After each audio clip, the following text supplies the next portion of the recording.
L'anime commence par montrer la découverte d'un nouveau continent appelé Magmel, apparu au milieu de l'océan Atlantique il y a 30 ans. Le continent abrite des espèces nouvelles et exotiques de flore et de faune, ainsi que des ressources précieuses, ce qui en fait une destination de choix pour les explorateurs désireux de s'enrichir. Mais alors que les explorateurs arrivaient en masse, poussés par l'avidité et le désir de contrôle, ils se rendirent vite compte du danger qui rôdait sur le continent Magmel. Les bêtes féroces qui parcouraient la Terre représentaient une menace pour leur vie, mais l'attrait de la richesse et du pouvoir était trop grand pour être ignoré. Alors que les explorateurs s'aventuraient plus profondément dans le continent, ils tombèrent sur un troupeau de bêtes qui menaçaient d'attaquer leur groupe. Face au danger, l'un des chefs des explorateurs déclara la guerre et se proclama maître du continent. Il était déterminé à prendre le contrôle des ressources, quel qu'en soit le prix.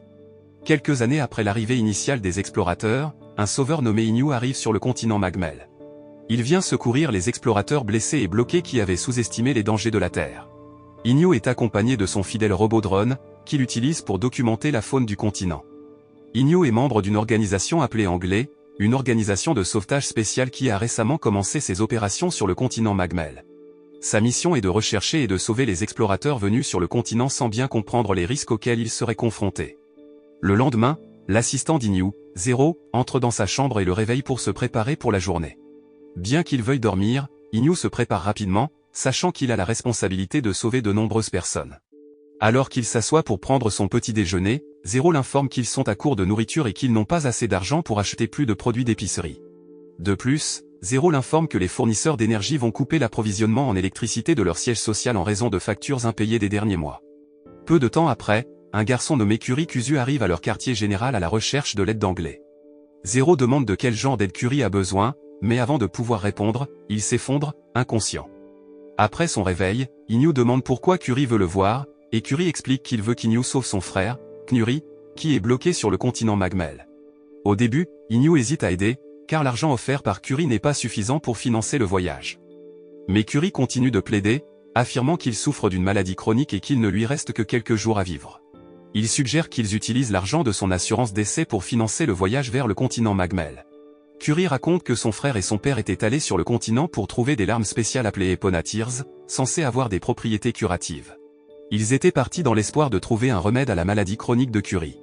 Cependant, quelques jours après le début de leur voyage, Knuri revint seul, sans son père et sa mère. L'incident a profondément affecté Knuri, qui se sent coupable de leur mort. Déterminé à devenir plus fort, Knuri décide de poursuivre sa formation et obtient finalement une licence d'explorateur de classe A. Il retourna ensuite sur le continent Magmel, déterminé à retrouver les larmes d'Epona qu'il n'avait pas réussi à obtenir auparavant. En entendant l'histoire de la larme spéciale, Inyu a vu une opportunité non seulement d'aider Curie, mais également de réaliser un profit en vendant la larme à un prix plus élevé. Le lendemain, Inyu et Curie partent pour la forêt des Bermudes située dans le 6e secteur du continent Magmel, se lançant dans leur voyage de chasse. Alors qu'ils se dirigeaient vers leur destination, Curie a éclairé Inyu sur le fruit Epona, un fruit rare et convoité connu pour sa capacité à restaurer l'endurance corporelle au sommet de la perfection et à décupler les capacités physiques.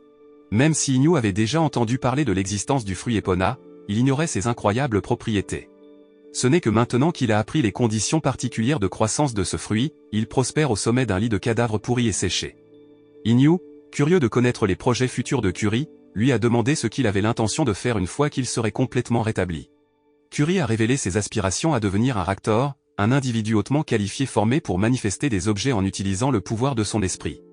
Alors qu'ils poursuivaient leur voyage, ils tombèrent sur un homme chauve qui semblait faible et frêle, implorant de l'aide.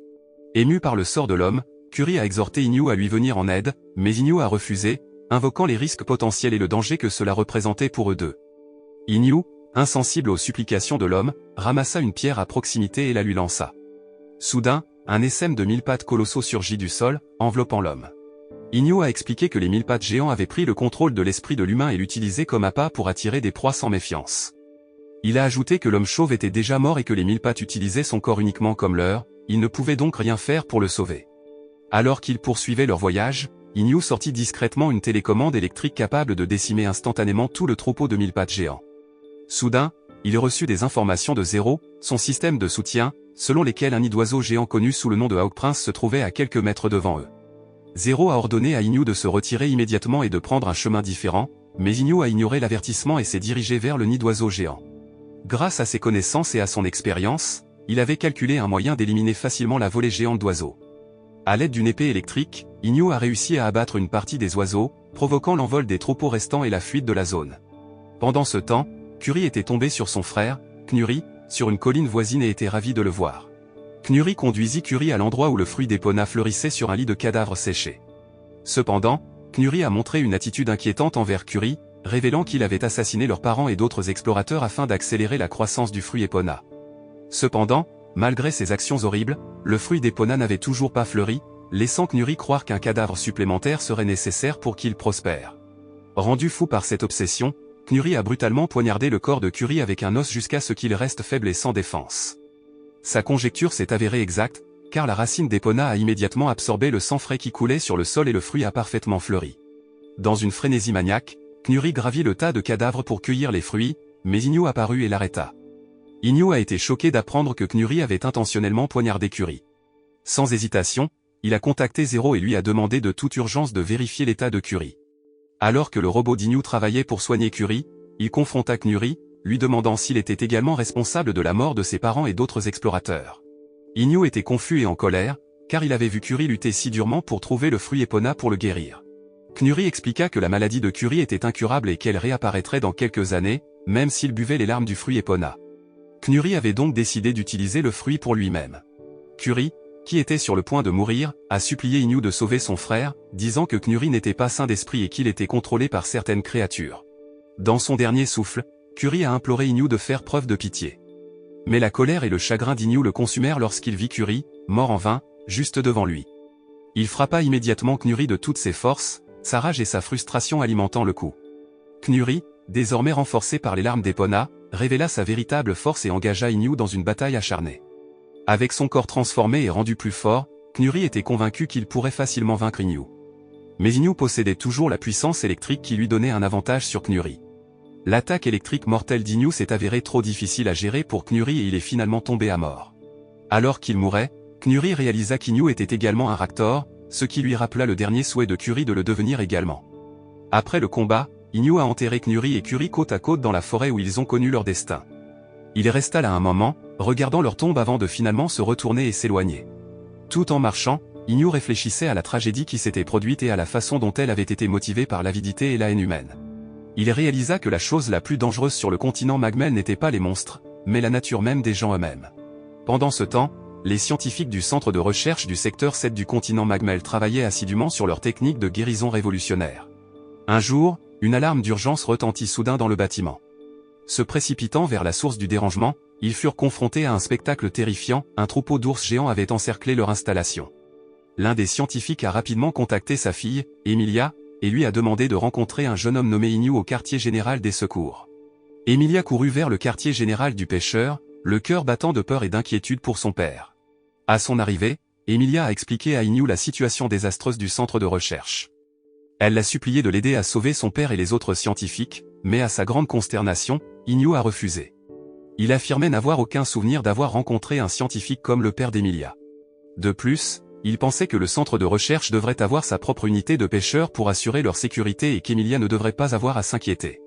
Emilia, désespérée de sauver son père et les autres scientifiques, a confirmé à Inyo que le centre de recherche du secteur 7 possédait déjà sa propre division de pêche à la ligne. Mais son père avait souligné que seul Chuin pouvait mener à bien cette tâche de sauvetage. Mais en entendant Emilia appeler Inyo par le nom de Chuin, il la corrigea immédiatement, insistant sur le fait qu'il n'était pas Chuin. Malgré son refus initial, quelque chose chez Inyo a changé en entendant le nom Chuin. Pour une raison quelconque, il a soudainement décidé d'accepter le poste, convaincu qu'il pouvait faire tout ce que Chuin pouvait faire, et même mieux. Alors que le soleil de l'après-midi se couchait, Inyo et Emilia se mirent ensemble vers le secteur 7 du continent Magmel. Emilia, cependant, a été obligée de présenter Inyo comme son frère au sauveteur de l'établissement, car il lui était interdit d'amener des étrangers. Pendant leur voyage, l'équipe de secours a expliqué que le centre de recherche était actuellement entouré d'un troupeau d'ours géants appelé Carbers. Vous écoutiez avec un sentiment de malaise croissant. Ils savaient que les ours car n'étaient pas connus pour attaquer les humains et ne pouvaient pas comprendre pourquoi ils encerclaient le centre de recherche. Lors de leur débriefing avec les scientifiques, on en a appris davantage sur les caractéristiques uniques des ours car, qui étaient une race spéciale d'ours qui consommaient souvent des minéraux comme nourriture principale, rendant leur corps plus fort et leur peau aussi dure que l'acier lorsqu'ils étaient nourris. En déchaînement. Inyo, qui connaissait bien la faune du continent Magmel, ne pouvait se débarrasser du sentiment que quelque chose n'allait pas, et il a été mentionné que 950 personnes manquaient chaque année sur le continent Magmel, dont un tiers de ils n'ont jamais été trouvés par aucun membre de recherche. Un sauveteur a tenté de détendre l'ambiance en plaisantant en disant qu'Inyu et Emilia feraient partie des 2 tiers des survivants. À leur arrivée au centre de recherche, les sauveteurs ont immédiatement pris des mesures pour tenter de chasser le troupeau d'ours car en leur tirant dessus depuis les airs. Inyu a regardé la bataille se dérouler, essayant toujours de comprendre pourquoi les Carbears attaquaient l'installation. Il ne pouvait pas se débarrasser du sentiment que quelque chose n'allait pas.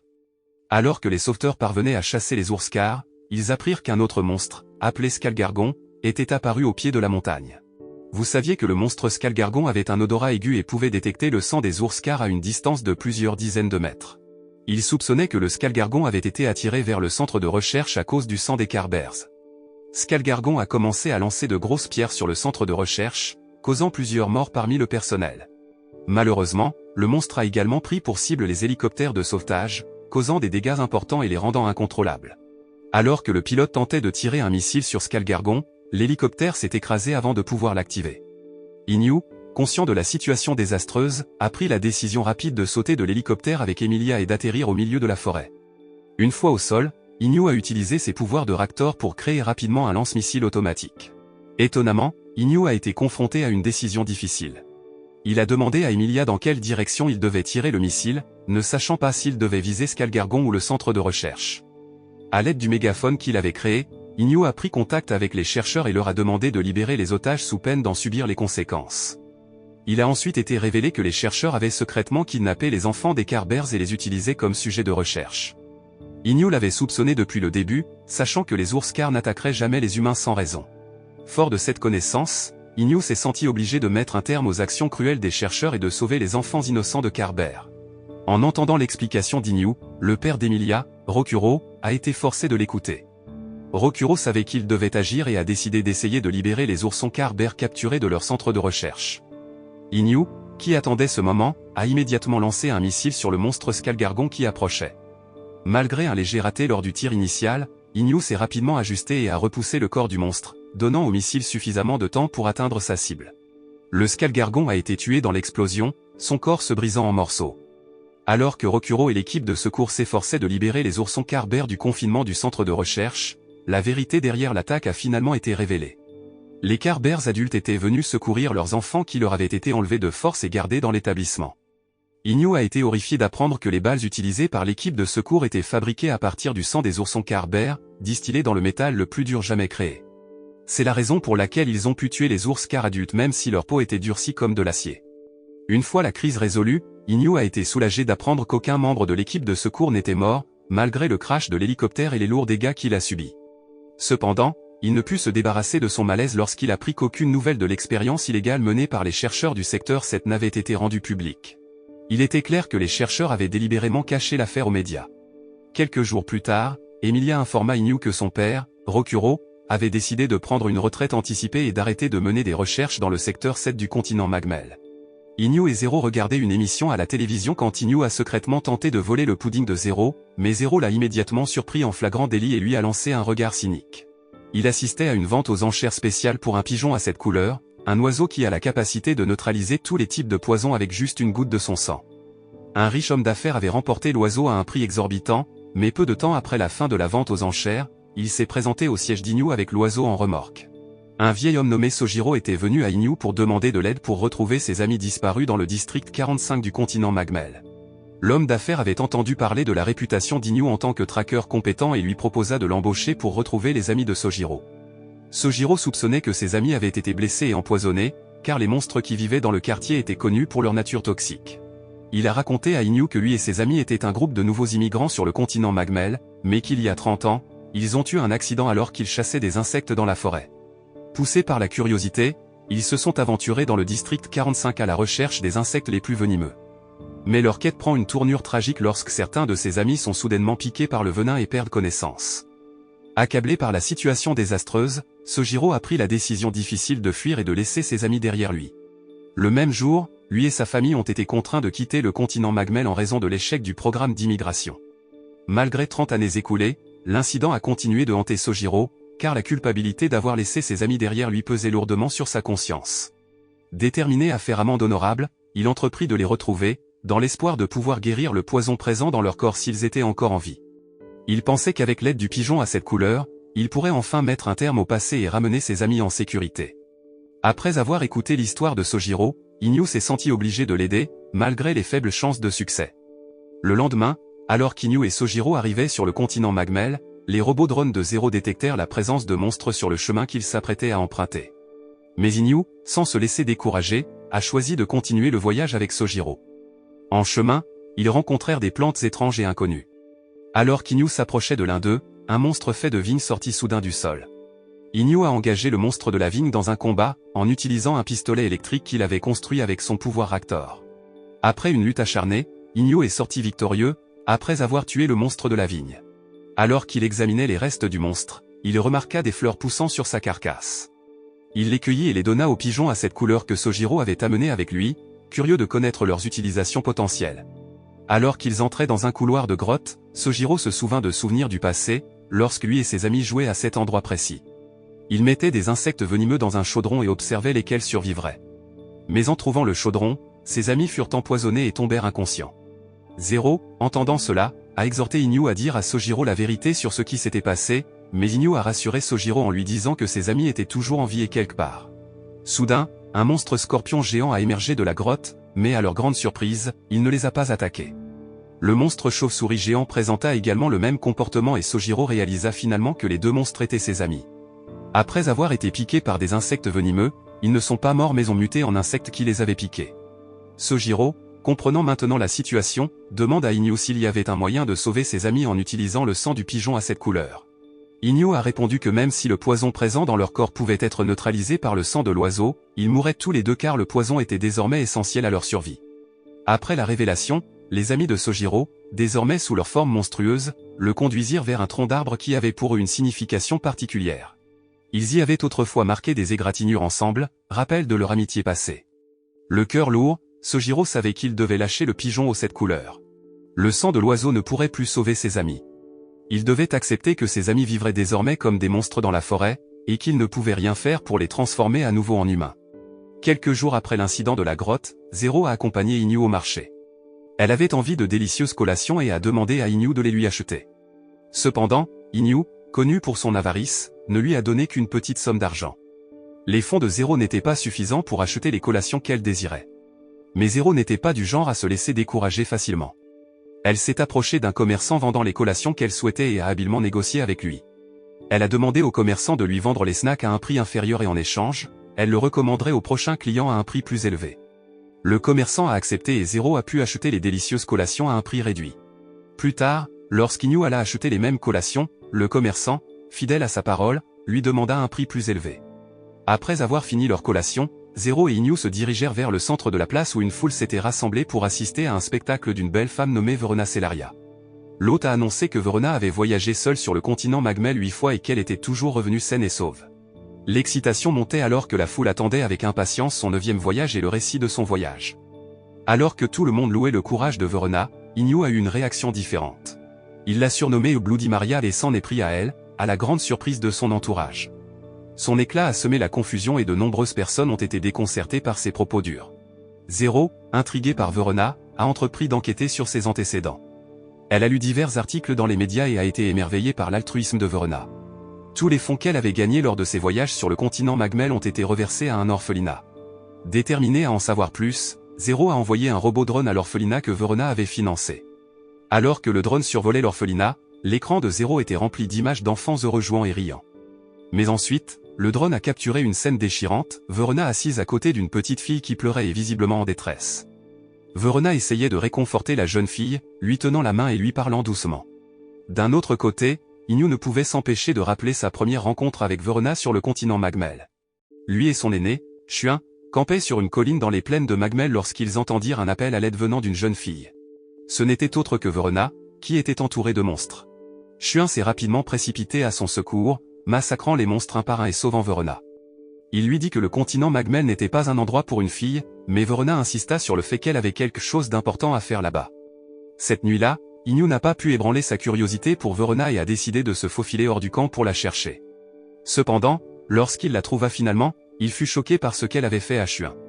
De retour dans le présent, Inyu est approché par plusieurs hommes d'affaires qui lui demandent de l'aide pour sauver Verona sur le continent Magmel.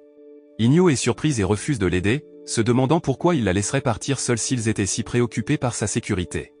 Les hommes d'affaires sont obligés d'admettre que Verona n'a jamais exploré seule, comme ils l'ont affirmé dans les médias. En entendant cela, Inu ne pouvait que sourire légèrement, car il avait toujours soupçonné que Verona ne pourrait pas entreprendre seule un voyage aussi dangereux. Ses voyages précédents s'étaient toujours bien déroulés, mais lors de ce voyage, elle et son équipe avaient soudainement disparu. Inu a demandé pourquoi Verona avait menti aux médias en disant qu'elle voyageait seule alors qu'elle était toujours partie avec quelqu'un d'autre. Les hommes d'affaires ont déclaré que les gens qui étaient avec Verona étaient prêts à faire tous ces voyages volontairement, pour protéger Verona qu'ils considéraient comme une sainte. Zero s'approche d'Inu et lui conseille de l'aider dans la mission de sauvetage, déclarant que Verona est une bonne personne. Inu, bien que toujours sceptique, commence à se rendre compte qu'il y a peut-être plus à voir avec Verona qu'il ne le pensait initialement, et décide finalement de rejoindre l'équipe de secours pour l'aider à la sauver. Il y a quelques jours, Zero enquêtait sur les antécédents de Verona et savait que les enfants de l'orphelinat avaient désespérément besoin d'elle. Cependant, comme Inu a insisté pour rejeter la demande, Zero a été obligé de dire aux hommes qu'elle chercherait Verona seule. Plus tard dans la nuit, Zero a envoyé son drone robotique sur le continent Magmel pour découvrir où se trouve Verona et son équipe. Après avoir fait le tour de la forêt pendant plusieurs heures, Zero a finalement réussi à trouver l'emplacement de Verona et à la sauver d'un essaim de monstres porcins. Verona fut surprise de voir Zero et reconnaissante pour son aide. Zero a appris que les monstres qui ont attaqué Verona étaient les mêmes que ceux que Xuan avait vaincus il y a des années. Inu, qui avait rejoint le combat contre les monstres, fut également surpris d'entendre cela et décida de les aider dans le combat. Avec le robot de Zero, ils se sont battus contre les monstres et ont réussi à les vaincre. Après la défaite des monstres, Inu a vu Verona qui déchirait le ventre des monstres et prenait les organes cardiaques des cadavres des monstres. Riant méchamment devant Inu, Verona montra son cœur à Inu et lui dit qu'elle pourrait gagner beaucoup d'argent en vendant les organes du monstre. Verona a avoué que pendant cette période, elle vendait toujours des organes de monstres à un prix très élevé afin de pouvoir gagner beaucoup d'argent pour aider les enfants des orphelinats. Elle savait que la seule façon de réunir les fonds dont ils avaient besoin était de vendre les organes du monstre à un prix élevé. L'afflux de monstres dans le village était pour elle l'occasion d'obtenir davantage d'organes et de récolter plus d'argent pour les enfants. Au lieu d'avoir peur, Verona était enthousiasmée par la perspective d'obtenir davantage d'organes. Elle attendrait que les villageois combattent et tuent les monstres, puis récupéraient les organes une fois les monstres morts. Dans son esprit, les sacrifices des villageois étaient nécessaires pour le plus grand bien d'aider les enfants de l'orphelinat. En apprenant les véritables intentions de Verona, Zero se sentit trahi et déçu. Elle s'est rendue compte que Verona avait utilisé les villageois, y compris elle-même, pour atteindre ses propres objectifs sans se soucier de leur sécurité ou de leur bien-être. Elle s'est immédiatement tournée vers Inu et lui a demandé d'arrêter d'aider Verona, estimant que continuer à l'aider ne ferait que mettre davantage de personnes en danger. Se sentant dépassé par le nombre de monstres qui l'entouraient et par la trahison de Verona, Zero prit la difficile décision de quitter le village. Quelques jours après la mort de Verona, des rumeurs ont commencé à circuler selon lesquelles elle n'était pas réellement morte, mais s'était plutôt transformée en déesse. Cette nouvelle fut particulièrement difficile à accepter pour Zero et Inu, car ils avaient tous deux vu le côté obscur des actions de Verona et connaissaient la vérité sur ses intentions. Malgré cela, certains des villageois qui idolâtraient Verona refusaient de croire qu'elle pouvait être capable de tels actes et choisissaient de croire aux rumeurs sur sa divinité. Alors que Zero et Inu traversaient le marché, ils ne pouvaient s'empêcher de penser au contraste entre les rumeurs sur le statut supposé de déesse de Verona et la réalité de ses actions. Zero a fait remarquer qu'il était difficile de savoir à qui faire confiance et à qui se méfier, car les véritables intentions des gens ne sont pas toujours claires. Alors qu'il continuait à se promener sur le marché, Zero ne pouvait s'empêcher de penser à la facilité avec laquelle les gens de ce monde étaient influencés par ce qu'ils voyaient dans les médias. Elle a estimé que les gens ne se rendaient pas toujours compte du moment où ils étaient manipulés par les diverses nouvelles et rumeurs qui circulaient dans les médias. Inu, qui avait toujours été un peu réservé, a surpris Zero en lui achetant certains de ses snacks préférés et en demandant même aux commerçants de conserver la monnaie. Zero a été un peu décontenancée par la soudaine démonstration de douceur d'Inu, mais elle n'a pas pu s'empêcher de se sentir heureuse alors qu'elle dégustait gratuitement ses collations préférées. Pendant ce temps, sur le continent Magmel, un homme chauve d'âge moyen nommé Izumo s'enfonçait dans le sol. Il était revenu avec un groupe d'aventuriers insensés qui avaient pris des risques imprudemment et perdu la vie sur le continent Magmel. Alors qu'un grand monstre tortue s'approchait de lui par derrière, Izumo ne put s'empêcher de transpirer de peur, mouillant son pantalon alors qu'il se demandait comment il avait pu être aussi stupide. Tout a commencé quand Izumo, qui se sentait seul alors qu'il gardait sa boutique, a lu des articles sur des personnes devenues riches après avoir voyagé sur le continent Magmel. Il commença à rêver de richesse et d'aventure et décida finalement de rejoindre un groupe d'aventuriers dans leur voyage vers le continent Magmel. Mais maintenant, alors qu'il faisait face à une mort certaine, il réalisait qu'il avait commis une grave erreur. Pendant ce temps, Zero et Inu ont continué à faire leurs achats à la boutique Izumo, utilisant diverses astuces pour obtenir des réductions. Ils avaient toujours trouvé des moyens d'obtenir les meilleures affaires, en faisant tomber le coffre d'équipement, en marchant sur des excréments d'animaux et en utilisant d'autres événements gênants à leur avantage. Un jour, Inyu a décidé de faire une farce à Izumo en lui disant que Zero était sa fille d'anniversaire. Cependant, Izumo n'était pas dupe facilement. Il avait pris des mesures pour éviter tout incident dans son magasin, en rangeant soigneusement le coffre à matériel, en nettoyant chaque centimètre carré des étagères du magasin et en installant plusieurs caméras de surveillance. Inyu a alors apporté un panier de grenades et les a payées avec une carte de crédit, refusant toute remise. L'incident a fait comprendre à Izumo qu'il avait eu des préjugés à leur égard et il les a approchés à l'extérieur du magasin pour s'excuser. Mais juste au moment où il s'apprêtait à parler, une plaque en bois accrochée devant son magasin est soudainement tombée et a frappé Zero, lui faisant saigner abondamment la tête. Izumo paniqua, ne sachant pas quoi faire. Inyu a alors profité de la situation et a demandé à Izumo une réduction de 90% en guise de compensation pour la blessure. Izumo, se sentant coupable et voulant aider, a accepté la réduction. Après qu'Inyu et Zero se soient éloignés de sa boutique, Izumo s'est rendu compte qu'il avait été trompé et qu'il s'était senti stupide. Il était en colère et frustré contre lui-même, ayant l'impression d'avoir été ridiculisé. Il décida qu'il devait changer son destin et entreprit un voyage vers le continent Magmel. Le lendemain, alors qu'Izumo se préparait à partir en voyage, Inyu et Zero lui ont fait une autre farce. Ils se sont assurés qu'il avait eu un accident qui avait endommagé sa moto, le laissant bloqué sur la plage. Malgré ce revers, Izumo décide de poursuivre son voyage en louant un hors-bord et en traversant l'océan Atlantique. Malheureusement, juste avant qu'il ne quitte le port, Inyu et Zero lui ont encore fait une autre farce en faisant exploser son navire à l'aide d'une grenade. Cependant, après un voyage long et difficile semé d'embûches, Izumo arriva finalement sur le continent Magmel. Il a dû s'enterrer sur une colline pour éviter les dangers du continent, et il a même dû affronter un monstre tortue géant. Juste au moment où le monstre tortue était sur le point de bondir sur Izumo, Inyu arriva juste à temps pour le sauver de l'attaque du monstre. Il s'avère que derrière l'attitude odieuse d'Inyu depuis le début, il se soucie beaucoup d'Izumo. Il le considérait comme son propre oncle et ne laisserait rien de mal lui arriver. Izumo ne pouvait que crier à l'aide d'Inyu, car il était submergé par l'émotion. Inyu a immédiatement frappé le corps de la tortue géante et l'a tué d'un seul coup, montrant sa force et son courage. Le lendemain, alors qu'Inyu et Zero regardaient une vidéo de chat, l'esprit d'Inyu revint au souvenir de son passé avec Chuin. Cependant, Zero l'a rapidement ramené au présent en l'appelant par son nom et en lui demandant s'il pouvait garder un chat. Inyu a fermement refusé, affirmant qu'il n'aimait pas les chats. Zero, cependant, a souligné les 3 badges de chat sur le chapeau d'Inyu et a déclaré qu'ils étaient la preuve qu'Inyu aimait réellement les chats. Inyu la corrigea rapidement en disant que les badges n'étaient pas des badges de chat, mais plutôt des badges de monstres qui ressemblaient à des chats. Inyu a ensuite raconté une époque où il avait un raptor senior nommé Chuin. Il se détendait au sommet d'une cabane dans les arbres, et Chuin avait partagé avec lui sa propre expérience de tout perdre, y compris sa famille, à cause de sa propre stupidité. En créant un couteau en utilisant ses pouvoirs de raptor, Inyu exprime son désir d'être un héros et d'aider ceux qui en ont besoin. Cependant, Chuin lui interdit de le faire, affirmant qu'Inyu n'est pas encore prêt à assumer une si lourde responsabilité. Cela bouleverse Inyu et il court seul dans la forêt. Alors qu'il s'enfonce plus profondément dans la forêt, il est horrifié de tomber sur les cadavres des explorateurs morts dans la région. Soudain, il tombe sur un animal aux yeux rouges qui a la forme d'un chat. Inyu décide d'accueillir l'animal et le nomme Toto. Cette nuit-là, alors qu'Inyu a l'intention de créer un badge avec le visage de Toto, il se blesse accidentellement au doigt. Chuin vient immédiatement l'aider à soigner la blessure. Une fois le badge terminé, Inyu le place sur le col de Toto, tandis que Chuin aide Inyu en fabriquant un badge à placer sur son chapeau. Après lui avoir raconté tout cela, Inyu lui dit que le chapeau et l'insigne étaient les seules reliques de Chuin qu'il gardait encore très bien car l'insigne était une chose très significative pour lui. Curieux, Zero demande alors ce qui est arrivé à Toto et où se trouve actuellement Toto. Inyu raconte que son ancienne relation avec Toto était devenue très étroite et qu'ils menaient toujours leur routine quotidienne ensemble avec bonheur. Cependant, tout a changé lorsqu'Inyu et Toto ont rencontré un explorateur blessé. Toto a accidentellement léché le sang des blessures de l'explorateur et s'est soudainement transformé en un monstre géant très agressif et sauvage. Heureusement, alors que Toto était sur le point d'attaquer Inyu, Chuin avait déjà tiré le corps d'Inyu et l'avait transporté jusqu'à l'arbre. Chuin, conscient du danger potentiel, a averti Inyu que Toto se transformerait en un monstre vicieux incontrôlable après avoir léché le sang humain, il doit donc le tuer immédiatement. Inyu, ne voulant pas lâcher son animal de compagnie bien-aimé, a arrêté Chuin et lui a dit qu'il affronterait lui-même Toto et y mettrait fin. Pendant le combat intense entre Inyu et Toto, Inyu ne pouvait s'empêcher d'imaginer les beaux souvenirs qu'il avait partagés avec Toto, rendant sa concentration difficile.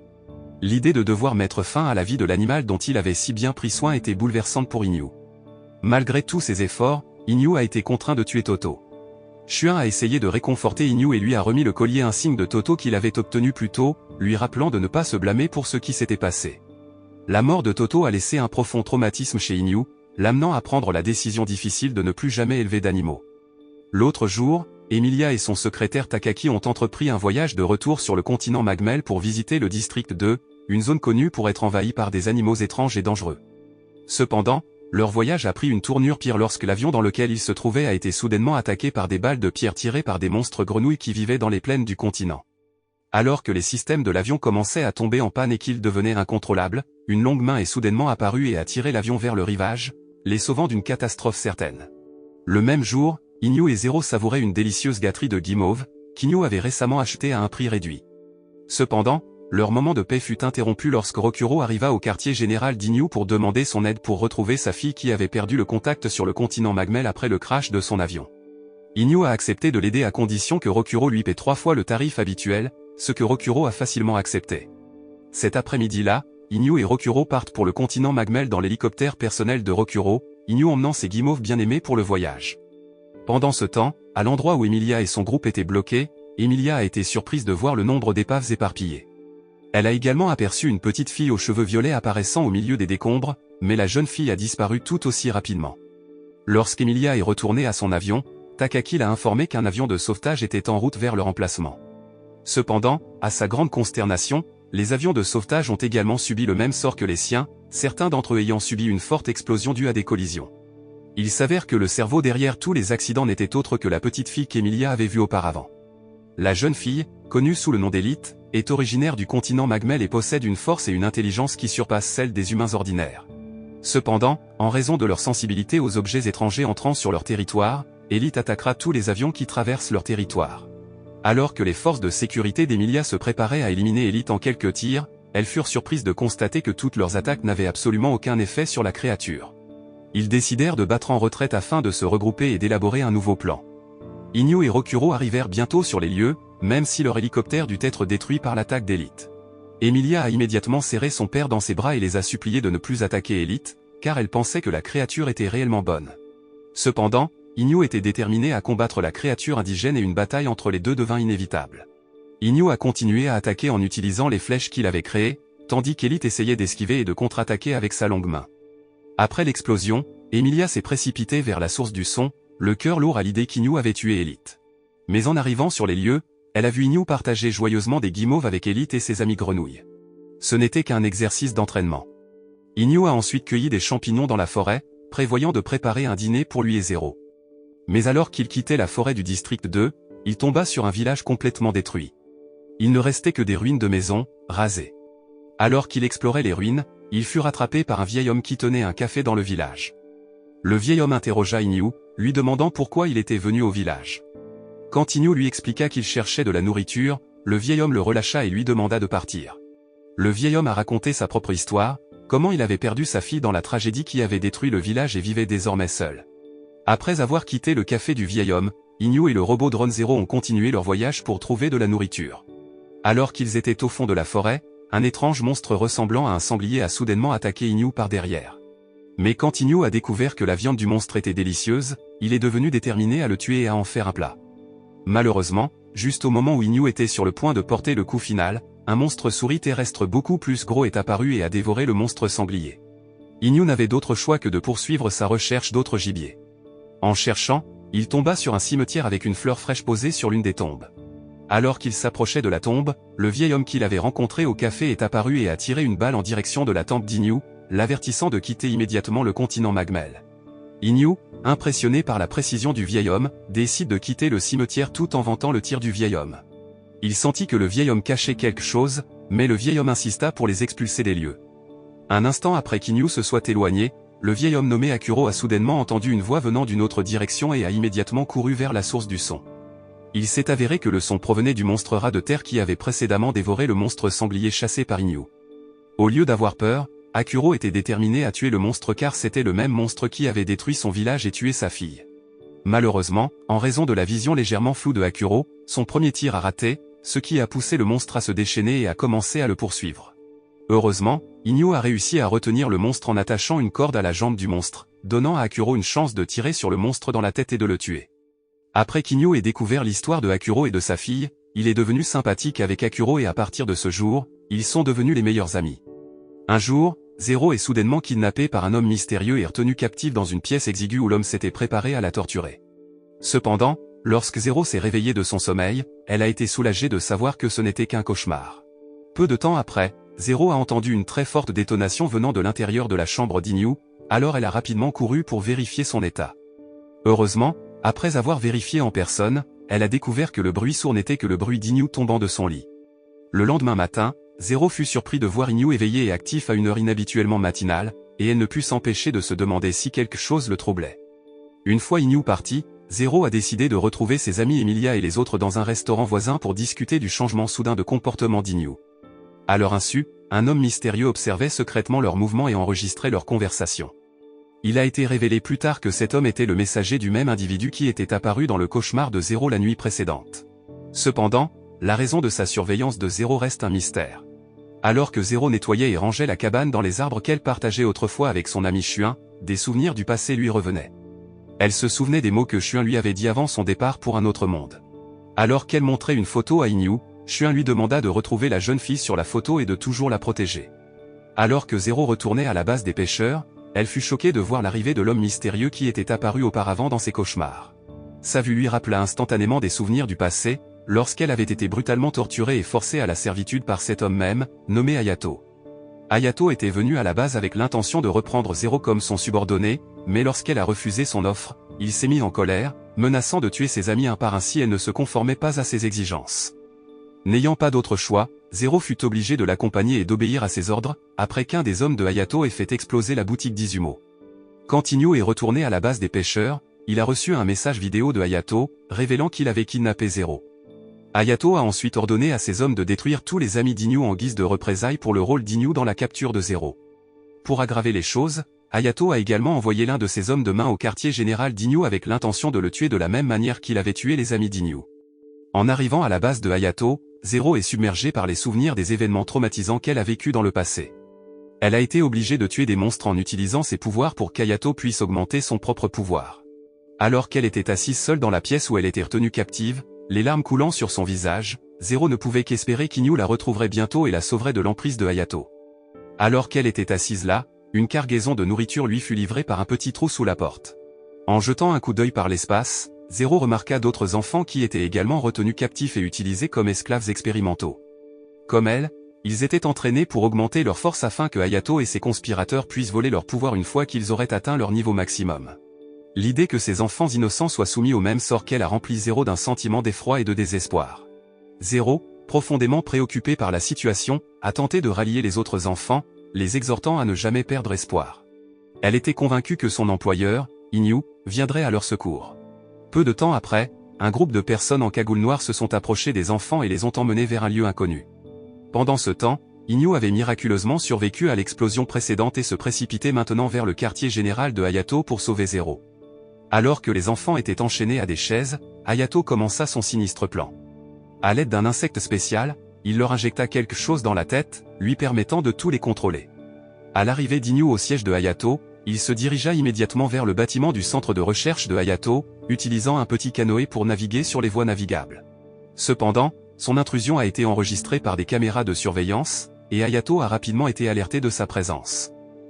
Hayato, déterminé à briser l'esprit de Zero, a décidé de diffuser une vidéo technique mettant en vedette la mort d'Inyu. La nouvelle du décès d'Inyu a durement frappé Zero et elle a été dévastée. Elle ne pouvait que pleurer, se souvenant de tous les souvenirs qu'elle avait partagés avec lui. L'idée qu'il disparaisse pour toujours était trop lourde à supporter. Zero ne pouvait s'empêcher de penser que tous ses espoirs d'être sauvée avaient désormais disparu et qu'elle ne se retrouvait plus que dans le désespoir. En arrivant au quartier général de recherche de Hayato, Inyu s'est faufilé secrètement par le pipeline de drainage pour éviter d'être détecté par les hommes de Hayato. Cependant, lorsqu'Inyu a réussi à entrer dans le bâtiment, il a été confronté aux personnes en robe noire et à Hayato lui-même, qui ont émergé de derrière un écran de contrôle. Hayato a dénoncé sa propre force et son intention de tuer Inyu pour se venger de ses actions passées, mais Inyu n'a prêté aucune attention à ses menaces. Au lieu de cela, il a immédiatement demandé où se trouvait Zero. Au lieu de répondre, Hayato ordonna à ses hommes d'attaquer Inyu, le forçant à se battre contre le groupe de sbires aux cheveux noirs. Après avoir esquivé leurs attaques à plusieurs reprises, Inyu fut finalement touché par les énormes explosions émanant des personnes à capuche noire. Réalisant qu'Inyu était grièvement blessé, Hayato saisit l'opportunité de le tuer en déclenchant l'un de ses esclaves expérimentaux, qui fut implanté d'insectes explosifs. Inyu a désespérément essayé de sauver le garçon en détruisant le bug explosif, mais il était trop tard. L'insecte avait déjà injecté un liquide explosif dans la tête du garçon, le faisant exploser et le tuant par la même occasion. Voyant qu'Inyu était toujours en vie, Hayato était ennuyé et avait l'intention de le tuer de ses propres mains. Alors que Hayato approchait, Inyu invoqua une épée avec ses pouvoirs de réacteur et se prépara à l'attaquer. Cependant, Hayato révéla qu'il avait volé les pouvoirs de tous ses esclaves expérimentaux, lui permettant d'avoir les mêmes pouvoirs qu'Inyu. Avec Inyu allongé sur le sol, Hayato leva son épée et se prépara à porter le coup final. Il s'est moqué d'Inyu, disant qu'il avait acquis la force de 58 enfants spéciaux pour compenser la propre force d'Inyu. Mais Hayato ne voulait pas que le plaisir de tuer Inyu se termine trop tôt, alors il décida de le torturer d'abord en faisant exploser des parties du corps d'Inyu et en le frappant avec un bâton barbelé.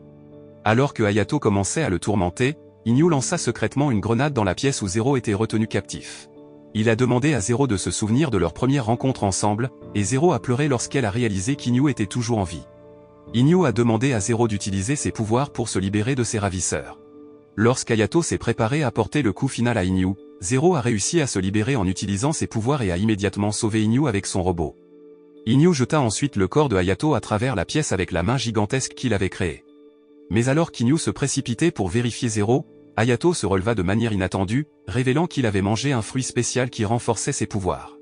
Hayato s'était transformé en un être beaucoup plus fort et Inyu savait qu'il n'était pas encore hors de danger.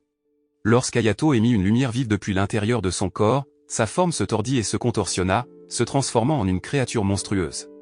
Inyu s'est battu courageusement, lançant un assaut implacable sur le monstre avec son épée. Mais, à sa grande consternation, le monstre possédait une capacité de régénération rapide, capable de guérir rapidement toutes les blessures qui lui étaient infligées. À chaque attaque ratée, Inyu devenait de plus en plus désespéré, jusqu'à ce que finalement lui et Zero élaborent un plan pour contenir le monstre dans le centre de recherche de Hayato. Ils ont travaillé ensemble pour piéger la bête, mais même grâce à leurs efforts combinés, le monstre a quand même réussi à se libérer, s'écrasant à travers les murs et s'échappant du bâtiment. Inyu utilise alors une nouvelle stratégie, créant une main de fer géante pour frapper sans relâche le corps monstrueux de Hayato jusqu'à ce qu'il succombe finalement à ses blessures.